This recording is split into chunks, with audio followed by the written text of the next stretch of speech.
There was an advert in Uganda, August, a paper at that time, and I saw a smaller caption advertising for pilots. In Nairobi, we learned that we were actually being this government, which is after training, we were going to go to join the Second Airways.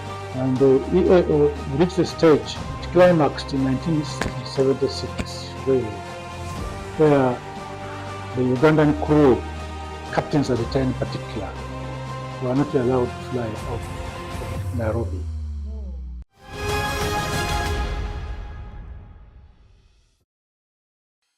But towards the end of 1976, whole thing was started reaching a climax. To a certain moment when all Ugandans, all foreigners were stopped flying in January of 1977. Now the sad moment, I think, we reached a stage when we, generally speaking, all the crew, including thought that the other sectors of the community would collapse, but not East African Airways. Sure. Because we thought it was too expensive to collapse. And how we happened to be doing some flights, I recall on the 31st of January 1977, on the DC-9, we did some flights waiting for the decision to be made at midday. So we did some flights in the morning, which involved flying from Bakassi to Mombasa. And Bakassi, of course, is the present JKA. To Mombasa, we tried to put in as many flights as we possibly could.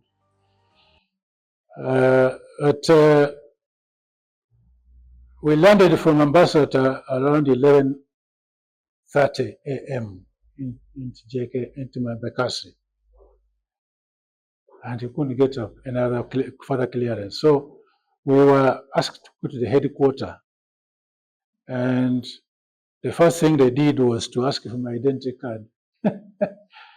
We withdrew the airline ID, and then we were tossed out. Just like that? Just like that. I learned later that all the Ugandans were lost, and Ugandans and Tanzanians were all stopped at that time. Decision had been made that the airline was going to be grounded. So we were left in the balance, hanging in the balance. It was a sad moment, but that happened. So, Captain, how did you move on with life there in that very moment? What did you do? Oh, a bit difficult. At the time we had, I had my family residing in one of the airline houses. We were kicked out of the houses. No. We went and got a small house somewhere in Nairobi East. And even the house which we were renting on our own, government at the time directed all the utilities to be disconnected. My wife was working in the government, Kenya government. I thought that would give us a leeway, but we suffered the same fate. Of course, I had a young family. We had just gotten a baby, and it was a bit challenging. But to wind the clock forward, I was forced to come back to join, to see the possibility. Of course, I tried my best to see if I could get a job in Nairobi within a space. But directives from the government in Kenya at the time was not employ Ugandans. I tried to go through the Attorney General's office in Kenya. I had a cousin who was working in Kenya. He was very close to the Attorney General. But the information I got, the message I got was not very interesting. I was asked to go and seek a clearance letter from the Ugandan Foreign Affairs Ministry. I was avoiding to come to Uganda, but when I got that instruction, I had no choice other than to come back to Uganda and join Uganda Airlines. I joined Uganda Airlines on the 2nd of May, 1977. So, Captain, how was life like? You have been in Kenya, you've been, enjoying the aviation industry back there, and now you have abruptly come back to Uganda. I left How did you pick up your pieces? Of course, we left the family in Kenya. I came to Uganda during a minute's time. I used Panyaro to come to Uganda. I didn't want them to know my movements. So I used the Panyaro to come to Uganda. Even after getting a job, I had to go back to inform my wife that I've been absorbed into Uganda Airlines. Of course, Idi Amin was welcomed us back.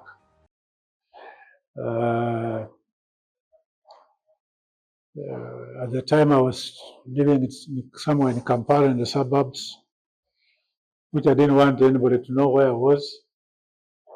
But the purpose of using Panyaro to go back, at that time it was a bit dicey, the safety thing was very dicey. Captain, why was it important for you to, keep a low profile? The situation at the time was not very conducive. Okay. Particularly when we were in Nairobi. I'll come to it. Oh, okay, sure. Because when we came in and we got a job anyway. Then eventually, of course, Idi Amin as president was advisor to have knew about our coming in to join the Uganda Airlines, was excited, and he called for a meeting of all the pilots who came from Kenya. The meeting was done at the Entebbe International Airport, the VIP lounge. First of all, the meeting was only for pilots. No cabin crew, no. No. And of course, he had his escorts, the Statistics Bureau characters following us. And when we were entering the VIP lounge, he chased the rest of the people. He said, "Where are you people going? This meeting is between us pilots." Of course, he categorized the pilots. So we met him in the VIP. After meeting him, he addressed us how he welcomed us. We were very encouraged. The only people who were allowed in that meeting was the TV crew, Uganda Television, and a few reporters, journalists, who are of course on the government at that time. And he addressed us, we talked, how he welcomed us. Then towards the end, the address changed, which scared us a bit. He said, "Now you people, you're in Nairobi, you knew about Israeli invasion. Why didn't you tell us?" I said, "Wow." I was a bit scared. And he finished again on a good note. So anyway, you're all welcome into Uganda to form the national carrier. So after the meeting, we were all quickly hurrying out to go our ways. And he called us and said, no, don't go yet. UTV, take a picture, photograph. So we sat together, and I happened to sit next to Idi Amin. I was on his right, and his pistol was popping into my ribs. I was feeling very uncomfortable. After the address, after the photograph, my colleague, the late Sam Kadama, Yes. had his Kenyan registered vehicle. We jumped on the vehicle and drove straight into Kampala. We met with a few guys there, and of course, with the people, UVS and UVV vehicles following us. We ended up in Kisament, present Kisament, Kamocha. Yes, Kamocha and So, Bukoto. Kamocha itself. We started boasting around that you were just meeting the president. And from there, some Kadam would borrow the car to his late uncle's place and hid the vehicle there, of course, it was Kenya registered. Sure. From there, I jumped on transport through the Sempanya Road and sneaked back into Nairobi. No, Honest. Captain. Because I didn't know what was going to happen thereafter. So that's how it was, briefly. We came back, but eventually we survived. No, but Captain, if I could just backtrack. So the pilots that had been operating in Nairobi have met the president, President Idi Amin Dada, at the time. What followed? What events? You could have been present, you might have been in neighboring Kenya, but what happened? What followed later, Amin was difficult to understand. But eventually, we got absorbed, as I mentioned. Training was arranged. Right here with Uganda In Airlines? Uganda Airlines. Okay. Those who are flying, we had ratings when it came from Kenya. So Idi Amin had acquired new airplanes, Fokker Friendships, 2, brand new. Wow. And eventually we got the 707s. So we started flying the F-27s. Eventually we also flew the, we went for training on the Boeing 707, which at the time were combi, flying passengers and cargo at the same time, during Amin's time. And Idi Amin was monitoring what's going on. Every single step of it. Exactly. Training was quickly arranged for training on the Boeing 707. We went to Cairo to do training on the Boeing 707 with Egypt Air. A course of took 5 weeks. The plan was that we would proceed from Cairo and go to Beirut for the simulators.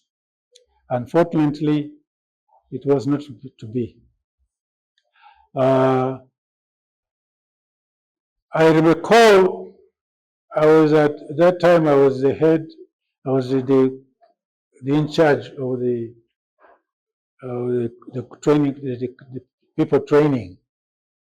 So I was responsible for getting all the allowances and so forth from the bank. And I went we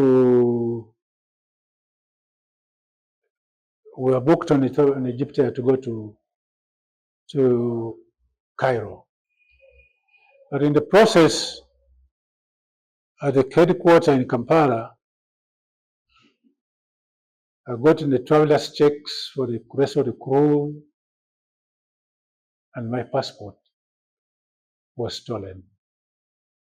So here we are supposed to travel to Cairo the next day, and I have lost the traveler's checks and my passport. I reported the matter to the police. They gave me a police letter. went to Uganda Airlines. First I went to Uganda Airlines, went to police, and a new passport had to be issued immediately. Wow. It's amazing, I got a new passport within 30 minutes. I went and sat in the immigration office, and a new passport was issued. How about the other documents that had been lost? The most important document which was lost was the money for the group. The travelers' checks were cancelled immediately by the Bank of Uganda, and the new travelers' checks were issued. Wow. I went to the Bank of Uganda and they signed for it. We had one of the senior personnel in the Civil Aviation Authority was late John Ojambo. We had his car in Kampala, a 404. He gave me the car to use. There was in traffic. So after getting the travelers' checks, I had to drive from Kampala to Entebbe International Airport. I left the car keys with the office in Uganda Airlines at the airport. I found the Egypt Air flight had to be delayed by 30 minutes. We were waiting for me to join the rest of the crew. We went to did a course in Ethiopian Airlines, in the Egypt Air. Nara said we were supposed to proceed thereafter to Beirut in Lebanon for a simulator. But for some reason, somebody in the behind in the headquarters, Uganda Airlines headquarters, thought if we went there to do the simulator, we would not come back. So they canceled the training. So we came back to Entebbe and sat for another 2 months. 2 months. But as I said, Idi Amin was monitoring. So he wanted to know the progress of the crew, the pilot who is sent to training. True. I said, I see Entebbe seated. So he gave the general manager at the time 2 weeks. Actually, not 2 weeks. I think it was 2 weeks to submit the progress of the maximum 2 weeks. To tell him what actually happened, how far the training is with the person who is going to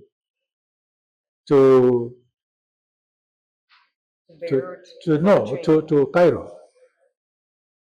Thank God that on the side of the general manager, he had a friend in the embassy, Uganda embassy, in Addis Ababa. It was at that time, I think, it was the Ambassador Kalisa, who quickly made an arrangement to do simulator in where? With Ethiopian Airlines. Now, Ethiopian Airlines did not approve. Before they refused to recognize it to the ground school, the training on the 707 we did it with the Egypt Air.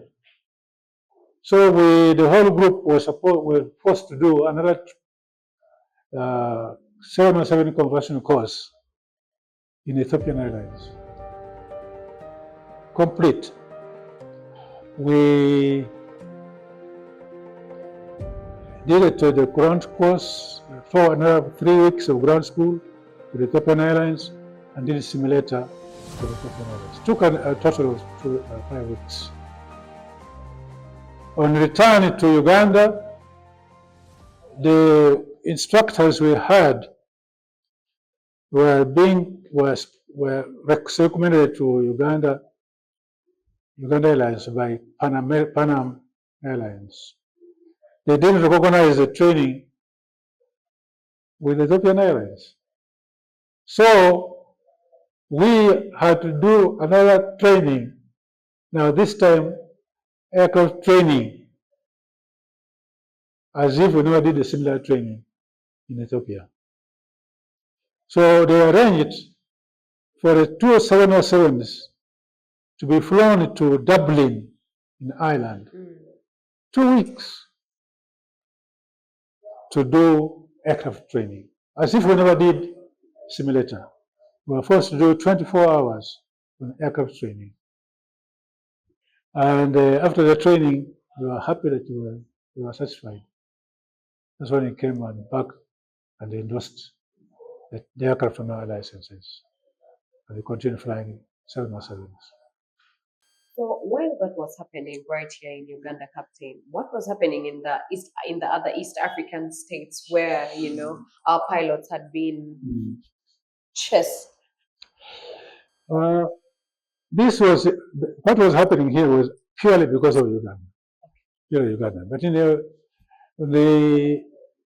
the case of Kenya Airways, because of the Kenyans, all the facilities of the East African Airways, Kenya government took them over and founded their national carrier, Kenya Airways. The maintenance hangar, operations, they took over the routes as East African Airways.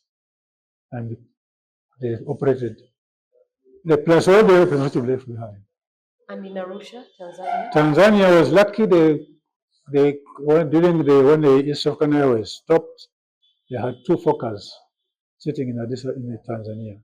They used that as a benchmark to start their carrier, a national carrier, the Air Tanzania. Uganda had nothing. We relied on Idi Amin, who converted some light aeroplane from Uganda. What was it? I think it was Uganda Aviation or something like that. Police Air Wing. We were flying Twin Otters, Cessna 203 to start the national carrier. And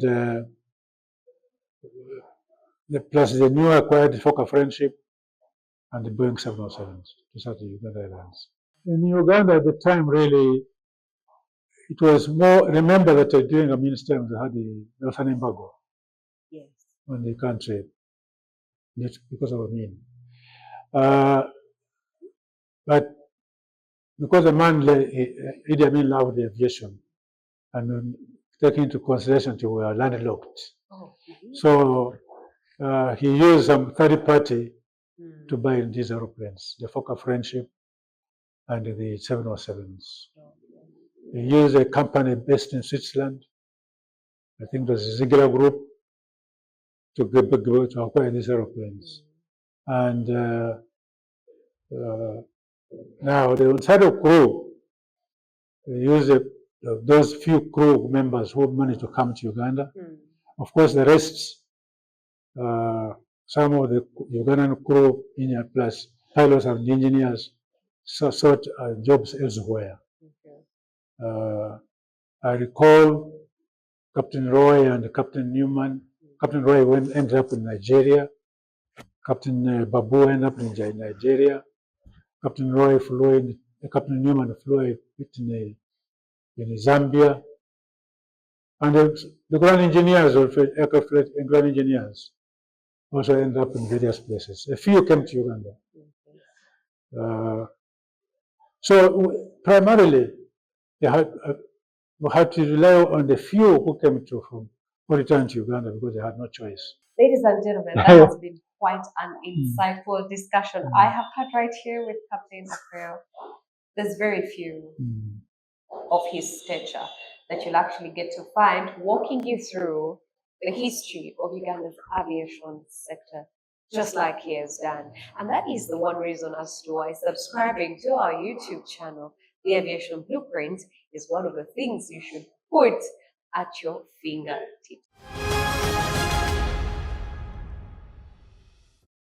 The conversation right here on The Aviation Blueprint gets juicier and juicier because We are still rolling and rocking with our very own Captain Okweyo. He's been walking us through where we have come from as a country in terms of our aviation sector. And we left off on a note where you were walking us through the events that unfolded during President Eid Amin's time. Let's go to the transition that we made. What are some of the things that had to be put in place to make sure that you, as the captains, as the pilots, sustain what was left of Uganda's aviation sector, in particular, Uganda Airlines? Well, as I mentioned, as most important thing which is, I would like to highlight here that when we came from Uganda Airlines, training was taken as paramount. Okay. I had the privilege to be the chief pilot at the time. I was appointed chief pilot, and we concentrated mostly on training our personnel we had at the time. I was in charge of training on the Fokker Friendship, for getting as many pilots we could get on the Fokker Friendship. At the same time, I was flying it on the 707 as a co-pilot. But eventually, I had to do training on the left-hand side. I had to convert as a captain. Also, at the time, we also lacked examiners. So the Directorate of Civil Aviation Authority, which eventually was upgraded to the Civil Aviation Authority, appointed two pilots to go and attend an instrument rating examiners course with the UK Civil Aviation Authority. I was one of those people. I attended that course, the instrument rating examiners course at Stansted Airport, where UK Civil Aviation was based. We came back and we got an authority as Uganda CAA approved examiner. 2 weeks later, another colleague of mine, Captain Jack Cannon, attended a similar course with the UK Civil Aviation Authority.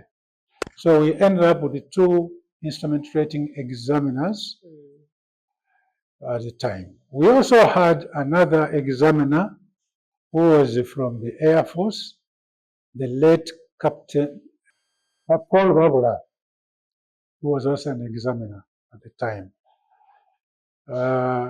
So we ended up with 3 examiners, instrument examiners, who are in charge of carrying out the mandatory annual instrument rating renewals to the existing pilots in Uganda, at the same time to carry out the initial instrument rating ratings for the cadets in the Sorority Flying School.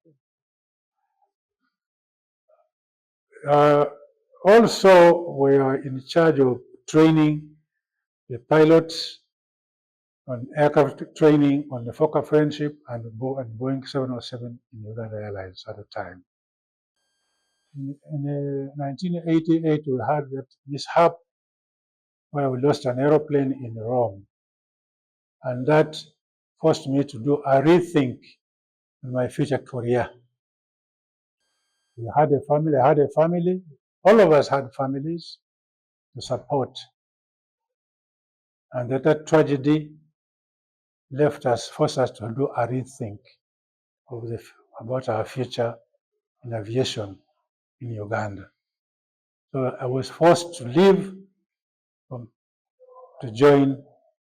seek better pay outside Uganda. I ended up with Air Rwanda, who are operating cargo 707 cargo out of Kigali to Europe and other parts of in the Middle East. So I joined Uganda Air Rwanda for a period of 1 year as a captain in the Boeing 707. Unfortunately, Air Rwanda also didn't last for long.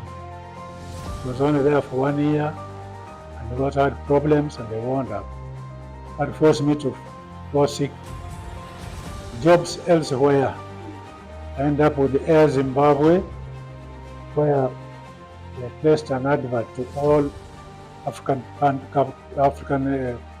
pilots to go and help replace the expatriate staff in the Air Zimbabwe.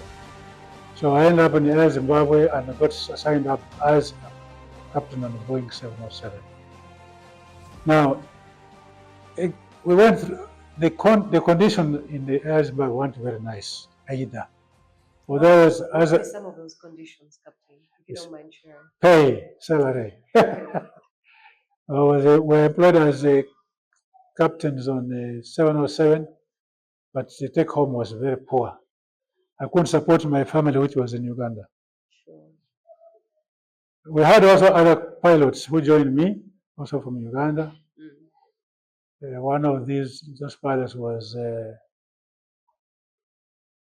Captain. He came under as a co-pilot on 707, Captain Charles Karavarinde, who flew eventually into Uganda Airlines, and Captain Kisoro, who is very popular these days, was on the Captain Kisoro, late Atrine, and late Asimwe, late Zua, also joined the Air Zimbabwe.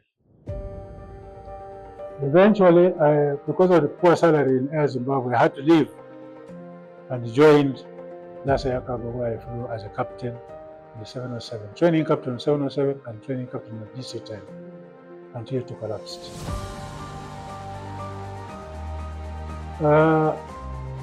After the collapse of this CA or the NASA Air Cargo, I joined CEO Aviation Authority as a flight operation, as principal flight operations inspector, where I served for 5 years.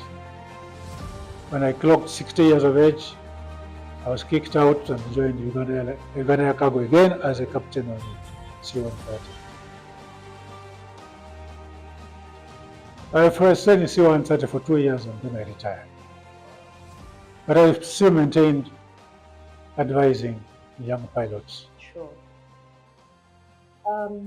Now, at about the time we had the insurgency during President Idi Amin's time, are there any events that happened that you really look back at? And I understand it was a sad moment, but are there those events that you really look back at and they cannot just get out of your mind? The events of 1979, the liberation struggle. It caught us in Uganda, in Entebbe. Okay. It was hectic. When our men had to be removed. And to cut a story short, really, reached a stage when we were grounded. We were sitting in Entebbe, unable to fly out. Airplanes were all sitting in Entebbe airport. We couldn't fly out. Entebbe was surrounded. At that time, I was staying within Mugwanya Road, with a young pilot from called Muzenze, late Muzenze, and two young pilots, and late Patrick Kargonjo. We staying in a huge house on Mugwanya Road, plot 13. We were surrounded, the Eritreans were surrounded with the bombing going on from across the lake.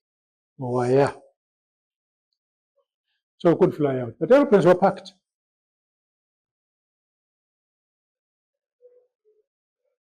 The Fokker Friendships, the King Airs, and the Boeing 707. So we were supposed to fly these airplanes out. The design was made that we were going to fly these airplanes out. I was meant to understand most of the Air Force planes were being flown into Gulu. We had two King Airs. King Air was a smaller turboprop airplane, which were able to carry, is it 6 passengers. We were supposed to fly the airplane to moving them away from the Air Force, because the Air Force being bombarded. The Boeing 707s were flown out. I don't know to where, I think someplace in Europe. The Fokker Friendship, the Fokker Fokkers were being flown out with one of our captains, in particular Captain Mbuga, if I had to mention his name. And he was one of the flights he was requested to fly to. One flight went to Dar es Salaam, where the Captain Mbuga was assigned to fly the airplane to Nairobi with a group of expatriates. The Fokker Friendship was supposed to carry 44 passengers. But on this material day, there were 88 passengers. In that plane? In the plane, which is supposed to carry 44 passengers. How the money, I tried, when eventually I interacted with Mbuga in Nairobi, I tried to ask him how he managed to put 88 passengers in a 44-seater airplane. He said, I don't know. Anyway, in my case, I was stranded with my two other colleagues in Entebbe. So no food, no nothing. They had a massive roadblock somewhere in Katabi. We couldn't go out. Nobody could come in. But on this, one of these days, we had 15. In my pocket, I had 15,000 shillings. No, not 15,000. 15 shillings in my pocket.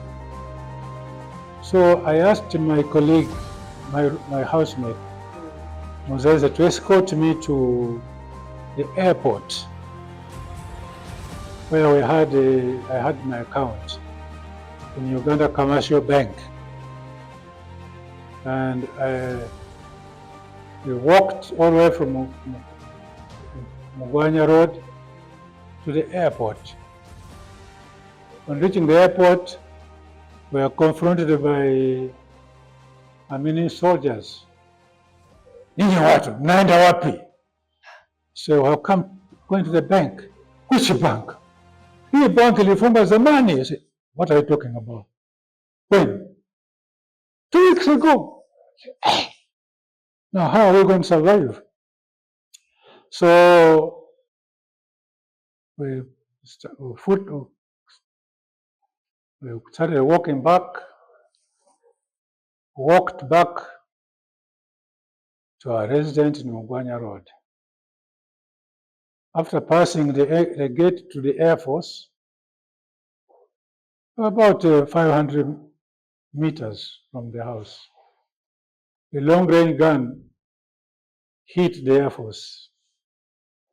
We all dived into the grass, two of us, into hiding. From there, we walked back to house, which I told my colleague that this is serious. So we walked to Fisheries Training Institute, where we used to play football, tried to look for rations. And getting to fisheries, we got only 5 mango. What's mango? These little bananas, sweet bananas, going for 30 cents. I didn't have change. So the lady, because the new meal gave me on credit, three fingers. We came back to the house and they said, this is getting out of hand. My colleague decided to walk from Gwanya Road in Entebbe to Manyago quarters to try and get some rations, and left me alone in the house. At that moment, by the way I said there were 3, but I didn't know where the Patrick Kargonja was. So this guy leaves me alone in the house. And my surprise, I hear a vehicle outside. The vehicle comes in a Uganda Airlines vehicle, van. One of my colleagues, Captain Okweyo, comes in. He says, Okweyo, do you want to go on a suicide flight? I said, wait, which one?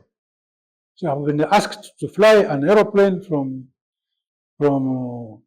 position the airplane from the Air Force Base to Gulu. Say, which aeroplane? The King Air. I didn't have a rating on the King Air. So give me a moment. So I went to the bedroom and I quickly arranged my bag. I collected my passport, a few clothes, football boots, and my logbook. So let's go. So, Captain, you were going for a suicide. Suicide flight away from taking an airplane. Remember, I'm going to be a passenger. So on the way, I'm asking Captain Okweyo, are we going to Gulu? He said, no.